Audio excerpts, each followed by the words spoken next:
Hey, what's up guys, aarava here, and welcome back to the episode of my F1 2020 My Team Career Mode, episode number 70 today for the Spanish Grand Prix in Season 4. If you guys did miss the previous one, then be sure to go check that one out before you see this one at the Dutch Grand Prix. That was a bit of a crash down to reality for us. We had 4 aerodynamic upgrades come to that race because of the gap between, obviously, Bahrain and Zandvoort, but still, with those 4 upgrades on the car, most of them being downforce ones, but also some drag reduction updates, the car was still a bit of a nightmare to drive. Gasly finished up in outside the points with 0 points to his name, and we did the same thing, but for a different reason. We had a very tough time and got a massive tank slapper on over a curb and made a mistake, and ultimately he just ended up retiring the car out of embarrassment after a second spin then with very warm tyres. And this episode, it's not going to get any better in terms of the actual car itself. It might do in terms of the race, because Catalonia has always been a pretty decent track for me on this game, and it's generally a little bit less difficult than Zandvoort in terms of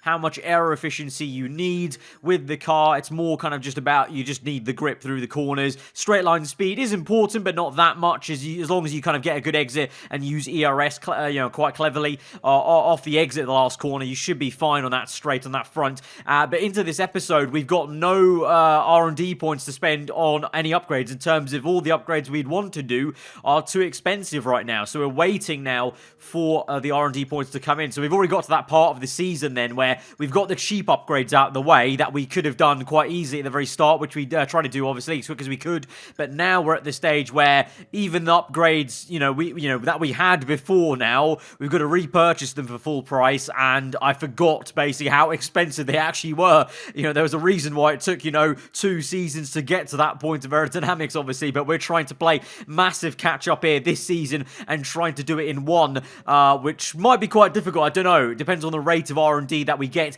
in these next few races, basically how well we do in the practice programs and throughout the race weekend, of course. But on top of that, away from R&D points as well, the other side of the coin of starting off the season being bankrupt was having no sponsors on the car. And in terms of the actual 4 sponsors we unlock with the acclaim levels, we're now going to choose our second one, because we're past the second level. We're actually going to get to this third one pretty soon, because it's at level 10, is it not? So we'll soon actually have 3 sponsors in-game back on the car, back in the team. It'll just be that 4th one that takes a long time up to level 20, but obviously getting to level 10, because of the amount of acclaim level myself and Gasly have as individuals, we're able to get up to that. So in terms of the sponsor we went with one that was basically a bonus payment if we answered 4 interview questions, because I didn't want to kind of go for something that was performance-based, to be honest, because I just don't know where our car will stack. It could be as good as Bahrain, it could be as bad as Zandvoort race to race. We just don't know what the car's going to be like, because I've never been to these circuits with this imbalance of the car where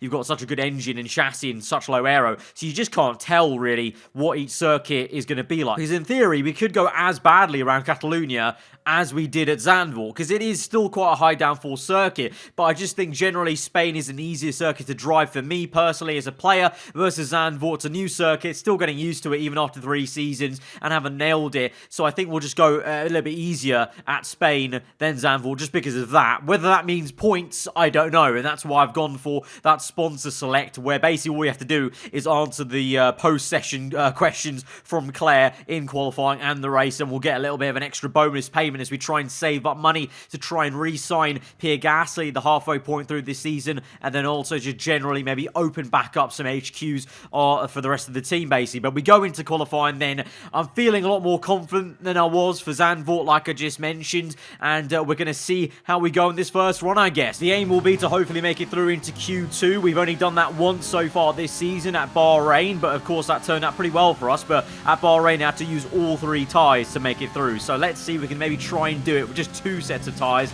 The only reason I'm confident of that, or even saying that is a possibility, is because I definitely know out of all the 4 circuits we've done so far, I think Spain is my strongest one out of those 4. Australia I do enjoy as a circuit, but I'm not actually particularly that strong at it, whereas it's Spain versus AI, I think I'm a little bit quicker in general relative to them. So let's see. That first lap time, not too great. P19, Gasly up in P10. We've got about 2.6 seconds to the top of the timesheet, and 1.6 down to Gasly there, but that's just generally that first run. Always go a little bit slower because you heat up, you warm up. The track evolution also comes in, and you're always going to go quicker on that second run in Q1. So it's a second set of soft tyres, but here's hoping this will be the one that puts us through into the second part of qualifying. Already in the first sector, gaining just about 3/10, so losing a little bit on the exit there, but still hovering around the 3 to 4/10 mark as we go through into sector 2 and hoping to carry for that momentum into the last 2 sectors. We come through the last bend, then up to 7/10 gain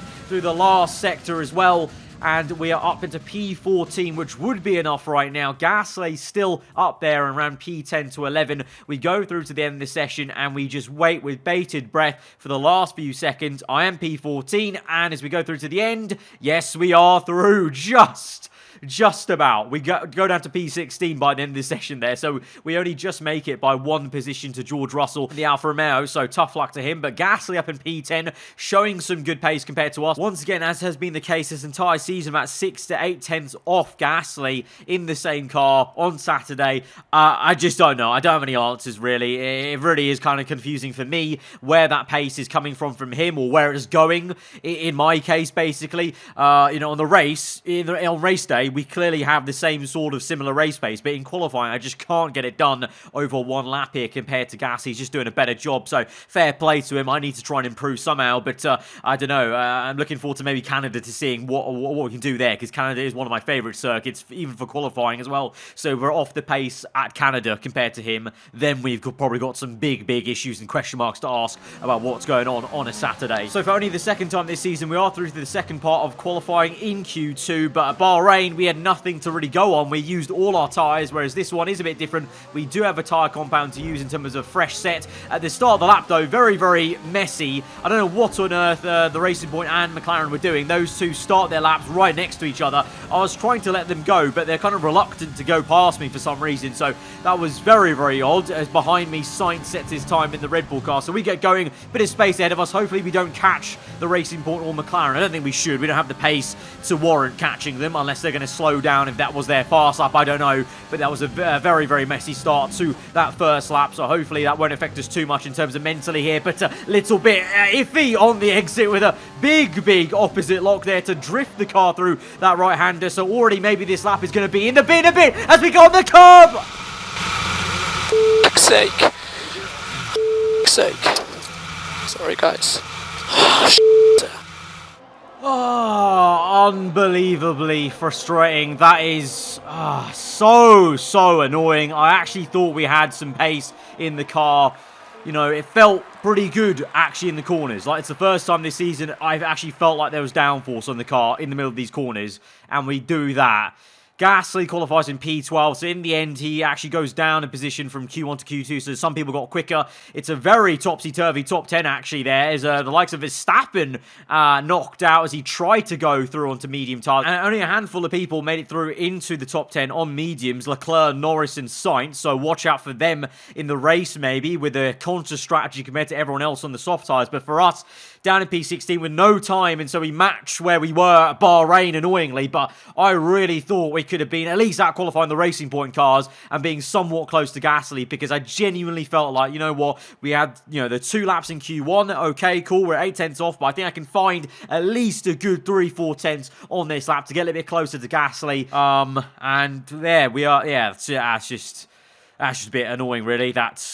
I can't really say much else. Just a massive mistake from me, and we've got to try and do better now in the race. At least we get a free choice of tyre, but that's the same case for everyone around us. Let's just see what the race holds. Maybe there is a possibility of some difference of strategy, like I said, with those guys on medium, so maybe that's going to play into it. Let's find out. Let's go to the grid and see if we get any lucky, maybe with any grid penalties, maybe, perhaps. Let's see. The Spanish Grand Prix has been a permanent fixture on the Formula One calendar for over 30 years now, and for good reason.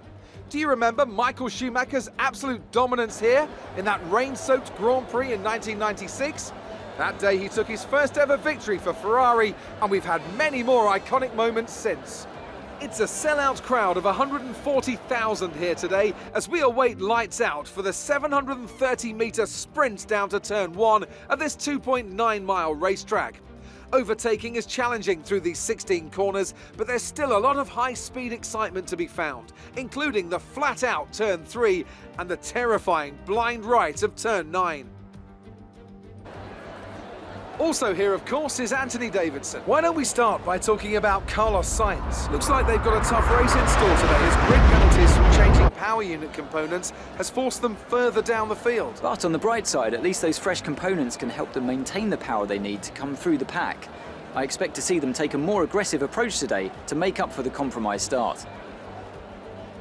With the race minutes away from starting, here's what today's grid rundown looks like. Charles Leclerc lines up on pole position, edging out Antonio Giovinazzi, who'll start from P2. Looking down the rest of the grid, we have Norris, Hamilton, Valtteri Bottas, and Perez, Ocon, Kvyat, Matsushita, and Carlos Sainz. Gasly, Verstappen, Daniel Ricciardo, they've taken a grid penalty, and Albon, Stroll, the owner driver, George Russell, and Nick de Vries, Aitken, Magnussen, Latifi, and Mick Schumacher. Which of these talented drivers will come out on top today?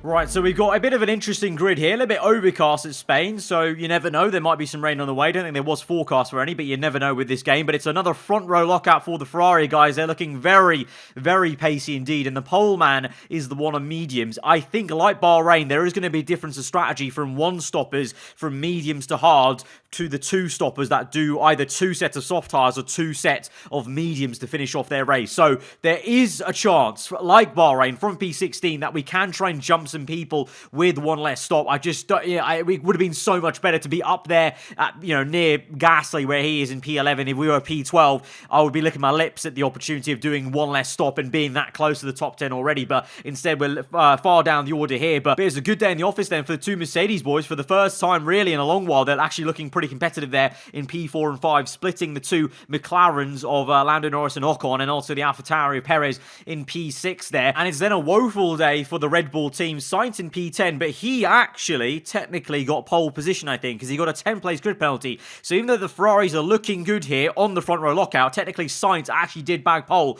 So the Red Bull has pace again, but it's been a very, very messy season for them, kind of with Mercedes, but a little bit less messy then, because obviously Hamilton's had 3 DNFs, whereas at least these guys have managed to finish most of their races. But Sainz and Ricciardo both hit with penalties very early days in this season. It's only a 16-round calendar as well, so I'm very shocked they've had to take a grid penalty this early. So Red Bull are having, a bit of a mare. They need to pick up their kind of socks, because they've got the pace to genuinely be challenging Ferrari, and instead, I think they're way down the order right now in the constructors, and the nearest team to Ferrari are McLaren in the constructors. So very, very odd there. We'll kind of have to see how that progresses through the season, along with Mercedes, who've showed a bit of promise here today. So let's find out if they can have a clean race finally, and Hamilton actually finish a Grand Prix this season. But for us, strategy-wise, as I said, one stop is there, medium to hard tyres. You can see the bottom strategy. That will effectively be what the others around us are doing from having to start on the soft compound tyre. So we do have a chance to jump people and get some track position. Whether it's as successful as it was at Bahrain remains to be seen. Obviously, at Bahrain, we got very lucky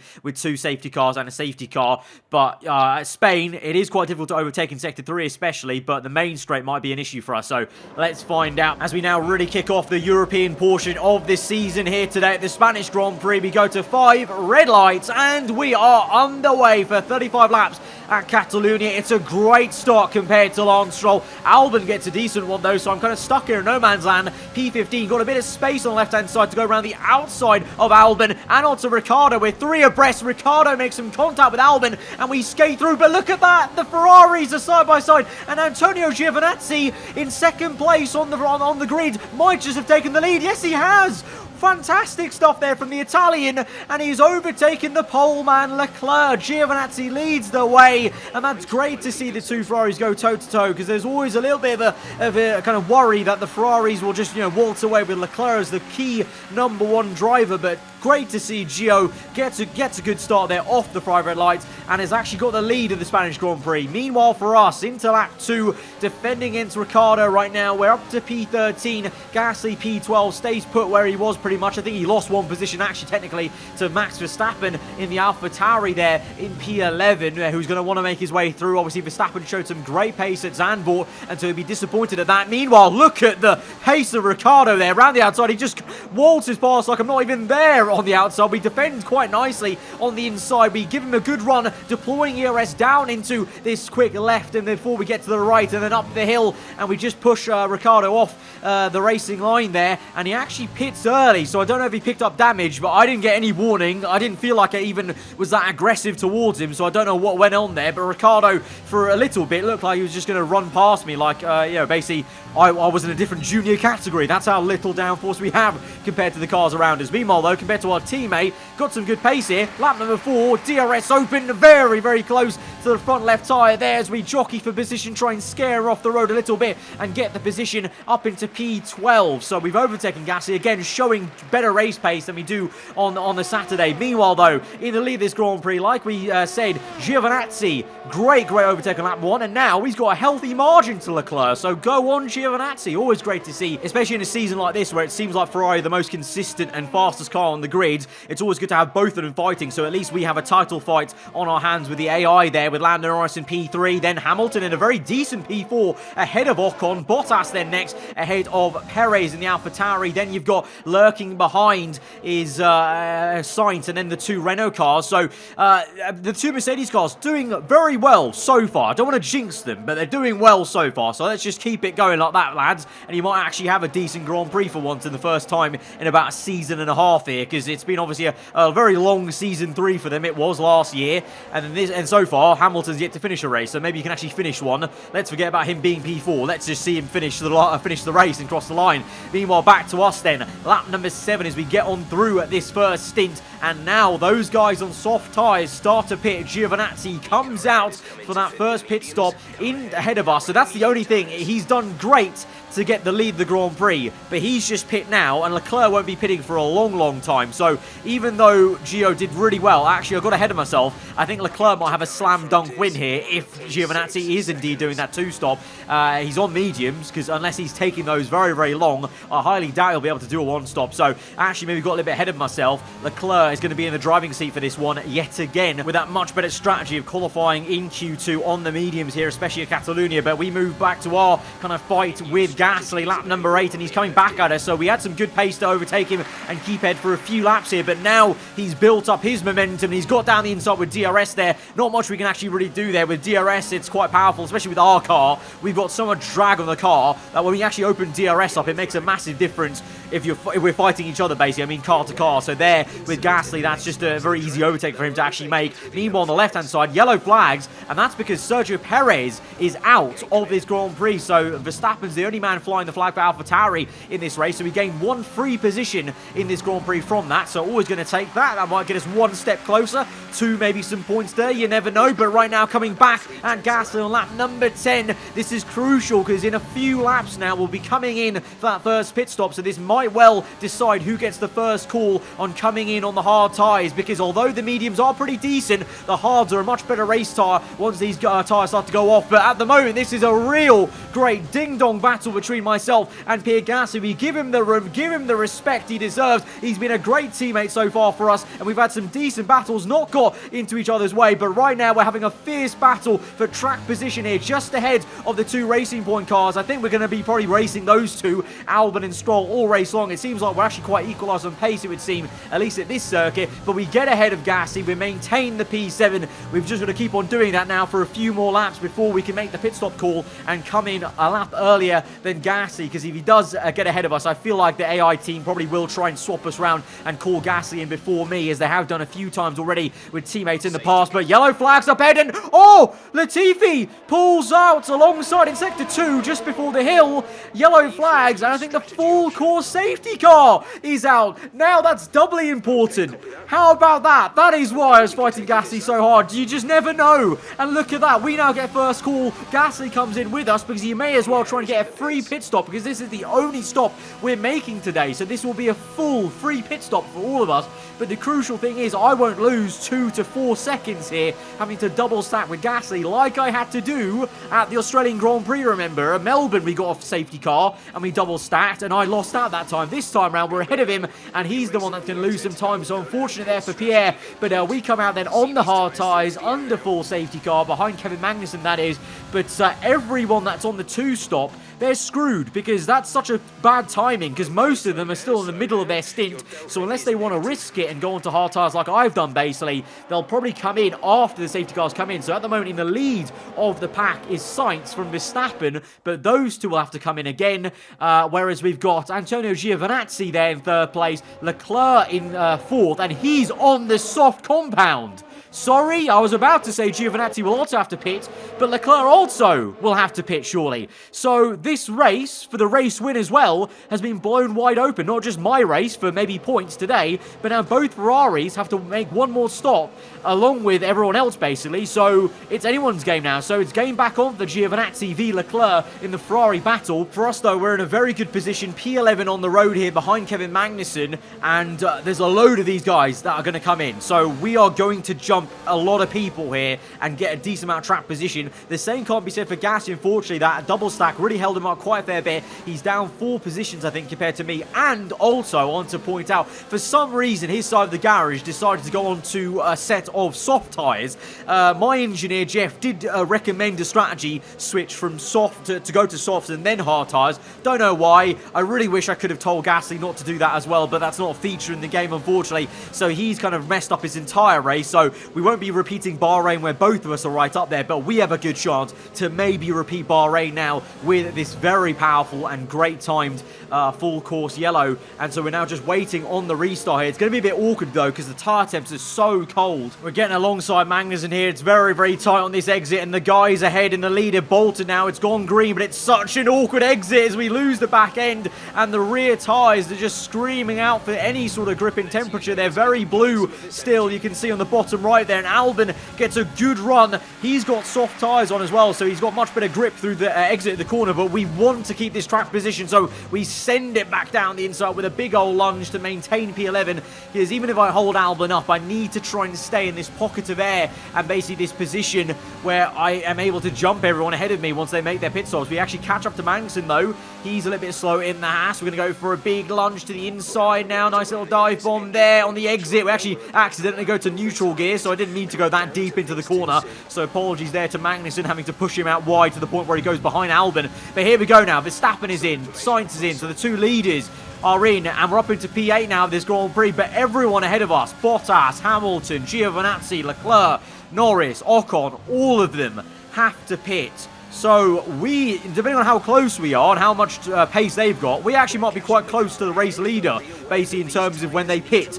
At the moment though, as it stands, we're still P8, looking behind us rather than forwards as we defend against Albon, who comes back again to try and attack us on those soft compounded tyres, but we're just doing all we can to maintain the position, maybe losing a little bit of time defending him, but I'd rather keep the track position here, and eventually on towards lap 18, we've now got those guys starting to come in. Mashasita, I didn't even realise he was ahead of us in the Renault, so he's in. Unfortunately, you can see at the top of the screen there, Gasly is also in now for his pit stop off the soft tyres, so that's very frustrating to be honest, because he got hit with a double stack, which is no one's fault. It just happens, you know, when a safety car comes out and you're so close to your teammate, it's always going to happen. But the more annoying thing is the fact that he has been put onto a very weird strategy, soft tyre to hard, when I know for a fact with the level of tyre where we've got, the hards could have easily gone to the end from where we were in the race. So sad times for the other side of the garage in this team, but for us up into P6 now on lap 19, and Albon is falling away from us a little bit now as the tyre wear hits him on the soft compounded tyre, and very much at this stage as it stands, this is probably the fastest race tyre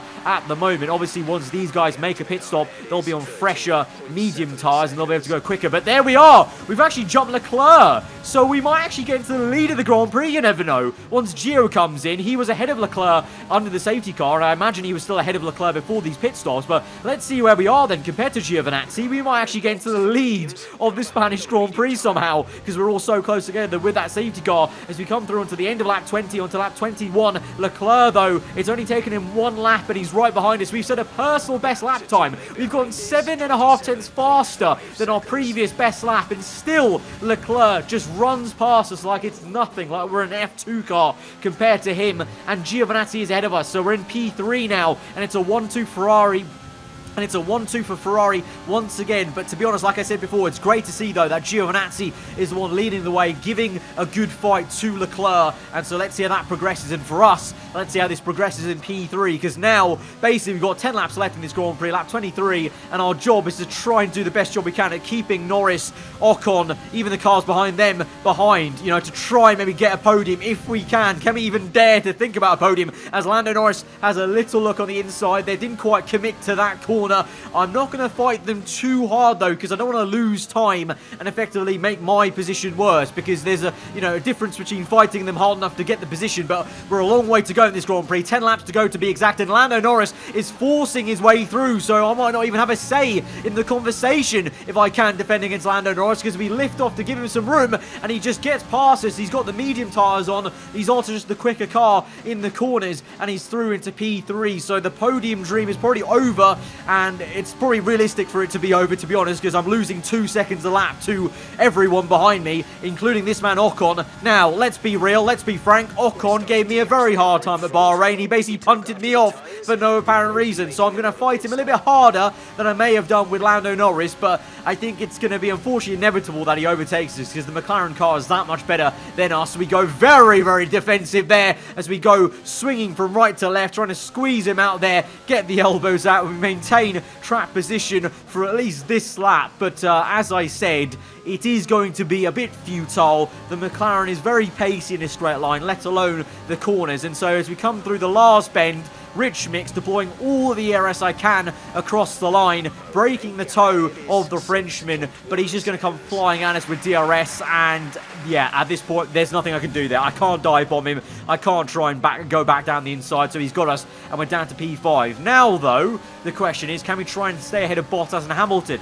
Now, this is genuinely, I think we can maybe do, because we've seen how slow Mercedes have been for the last season and a bit. They are genuinely a lot slower than they used to be, obviously, in the opening seasons of this career mode, and we've seen before as well. We did it at Australia. We held back Hamilton at the Australian Grand Prix. It seems like the Mercedes cars equally also quite draggy, and as long as we do the business in the corners, we could keep these guys behind. And speaking of that, literally we cut onto a clip of me defending my arse out compared to Hamilton there as he tried to go around the outside, and Bottas now is through, so Hamilton and Bottas are now right there together trying to overtake me, but they're fighting each other as they're trying to kind of jockey for position and kind of get first pick of going at me, basically. So as long as we keep on pitting them against each other, we're going to try and finish this race up in P6 if we can, or P5 rather, as we again defend Bottas very harshly to the point where Hamilton swaps round. So we've been doing that pretty much lap after lap, defending at turn 1, defending at those key break points, trying to push them off wide and try and make them fight each other. And so here we are then on the last lap of the Grand Prix. Bottas comes at us for one final time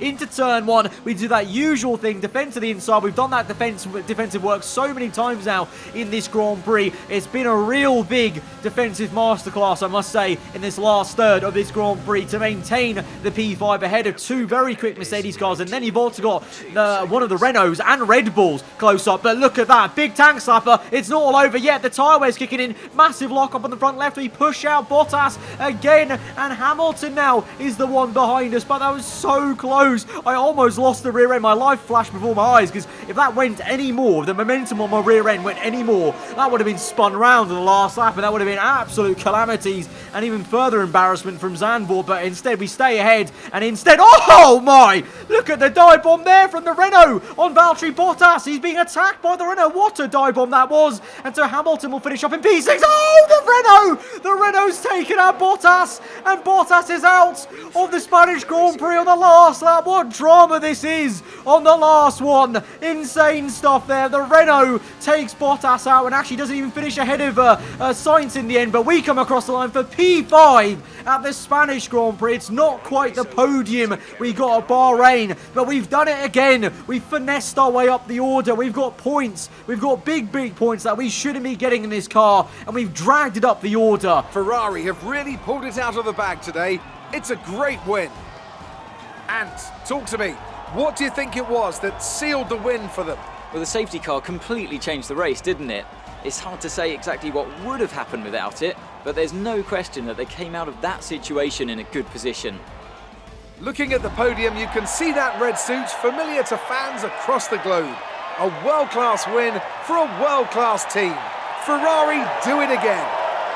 And there you have it. Great to see Antonio Giovinazzi getting a win for Ferrari. I think that might be his first win for Ferrari. I don't know if he got a win last season when he had that mid-season transfer swap with De Vries. Correct me if I'm wrong. That might be his first win for Ferrari in this career mode save file. So great to see. 1-2 for Ferrari, though. They're looking very, very strong. They're looking like they might run away with it this season unless McLaren make further upgrades to challenge them. Because to be fair to them, they're Noah's Ark there in P3 and P4, looking very decent for Norris and Ocon. For us, though, mega stuff to just stay ahead of the two Mercedes cars and also the likes of Carlos Sainz and Ricciardo. Red Bull, another messy Grand Prix for them. And Mercedes, at least Hamilton finished the race this time, 4th time lucky, but still not a great one for them compared to where they've been in seasons gone by. But I guess that's kind of, where they have been, I guess, where Hamilton finished. That's where they kind of were all season last season. For us, though, in Constructors, then, we moved down to P4, of course, because naturally, with Red Bull finally scoring some points, they do move up the order. Ferrari move up into the lead of the championship with further points gained on McLaren, but we're ahead of the likes of AlphaTauri, Renault, Mercedes, 3 teams which I actually thought would be firmly behind at this point of the season. But after 2 stonking races at Bahrain, more so there, but here as well, I was really happy with that. And, it was annoying because Gasly could have been right there with me, finishing in P7 maybe, like he did at Bahrain, 2 positions back behind me if he did the same strategy, but alas, he wasn't able to follow that one, which is a bit of a shame. But for me, great stuff. These are the kind of races we have to make the most of it. When it's a 1-stop versus 2, get lucky with the safety car as well. We have to be making the most of it, and we maximised the result today. P5, I think. We didn't have the pace to hold back the McLarens, but we clearly had enough pace to hold back the Mercedes cars on track when we have that track position. So guys, if you did enjoy that episode, then be sure to hit that like button. Let me know what you thought in the comments below. If you're new around here, then do get subscribed for weekly Formula 1 content, and I'll see you guys next time. Goodbye.